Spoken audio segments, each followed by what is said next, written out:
Why has thought fragmented the nature of this reality? Why do we believe that there's the inner movement of thought, the outer world, and then a super outer world, which we call the divine? So why do we separate the inner, the outer, and the so-called divine? When I'm not separate from the ecology, and the ecology is not separate from the universe is not separate from I. So just think about like blood cells in a bloodstream.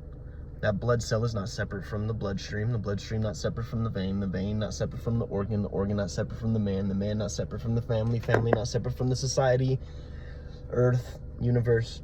You get it? So there's no separation. So thought has made separation. And at first, in early times, thought separating us from nature, so we're not recognizing that we're not identical from nature, or at least in a practical term, because we're not separate, we are identical to nature.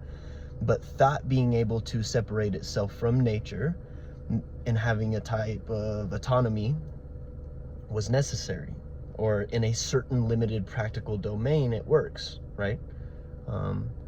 But the problem with thought is you know the telephone game? When you played in school, where somebody would say something and they whisper it all the way to the class, and by the time it gets to the end, it's a complete different story. So this happens with thought, and things that are theories that only work in limited domains and are good for certain functional purposes became actual facts, and then we identify that this is the way that life is itself, these theories and symbols and ideas that are only practical in limited domains, and then it identifies with it as if we actually are separate.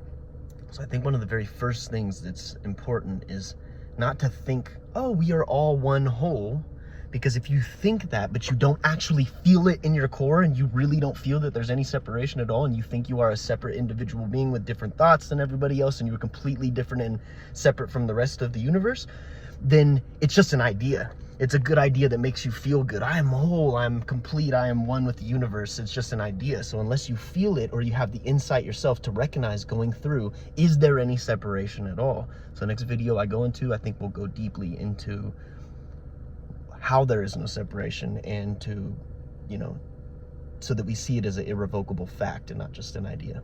LBS.